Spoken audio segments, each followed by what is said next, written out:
প্রিয় দর্শক, সবাইকে নমস্কার। আশা করি ভালো আছেন, সুস্থ আছেন। আমিও ভালো আছি। তো আমি একজন আইনজীবী, বাংলাদেশ সুপ্রিম কোর্টে প্র্যাকটিস করি। আমি মেনলি ক্রিমিনাল সাইডে প্র্যাকটিস করি। সেজন্য আমাদের ক্রিমিনাল সাইডে যে ফৌজদারি আইন, তার দুইটা ভাগ রয়েছে। একটা হচ্ছে দণ্ডবিধি, আরেকটা হচ্ছে ফৌজদারি কার্যবিধি। তো এই দুইটা বিধির কোনোটাই কিন্তু স্বয়ংসম্পূর্ণ আইন নয়। দুইটা একসাথে সম্মিলিতভাবে হয় ফৌজদারি আইন, অর্থাৎ একটা বিধি আরেকটা বিধির উপর নির্ভরশীল। কখনো কোনো বিধি একা চলতে পারে না। যদি কাব্যিকভাবে বলি তাহলে বলবো একটি আত্মায় দুটি কায়া। তো যাই হোক প্রিয় দর্শক, আজকে দণ্ডবিধি আইনের দুইটি অত্যন্ত গুরুত্বপূর্ণ ধারা নিয়ে আলোচনা করব। আপনারা জানেন যে বর্তমানে আমাদের বাংলাদেশে অনেক ঝগড়া বিবাদ হচ্ছে, মারামারি হচ্ছে, জখম হচ্ছে। এর মধ্যে বিভিন্ন আইন নিয়ে, ধারা নিয়ে মামলা হচ্ছে। তো এই ধারাগুলি সাধারণত 323, 324, 325 এবং 326, 326-এর ক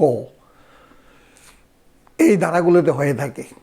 তবে যে কয়েকটি ধারা বললাম, এর মধ্যে সবচেয়ে কঠিন ধারা হচ্ছে 326 এবং 326-এর ক।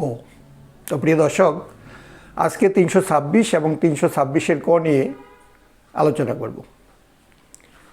তাহলে প্রথমে আমরা যাচ্ছি দণ্ডবিধি আইনের 326-এ।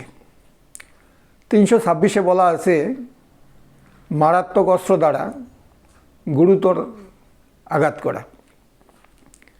তো যদি আমরা একটু ব্যাখ্যায় যাই তাহলে বলবো, যদি কোনো ব্যক্তি 335 ধারার ক্ষেত্র ব্যতীত অন্য কোনো ক্ষেত্রে অন্য কোনো ব্যক্তিকে কোনো পিস্তল, ছুরি কিংবা হাতিয়ার দ্বারা গুরুতর আহত করে, কিংবা যে হাতিয়ার কোনো অপরাধ সংগঠনের হাতিয়ার হিসাবে ব্যবহার করলে মৃত্যু ঘটতে পারে, সেইরূপ গুরুতর আঘাত করে, কিংবা কোনো বিষ বা ক্ষয়কারী দ্রব্য দ্বারা অপর কোনো ব্যক্তিকে গুরুতর আহত করে, কিংবা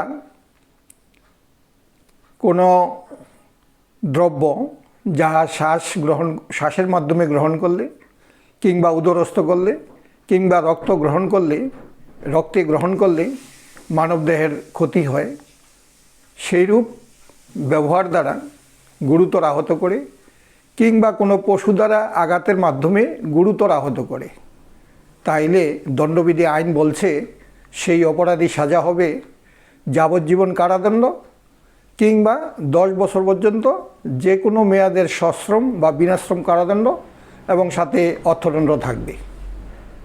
তো প্রিয় দর্শক, এবার আমরা যাচ্ছি 326-এর কয়ে, যে দণ্ডবিধি আইনের 326-এর ক কী বলেছে এবং এটার সাজাই বা কী।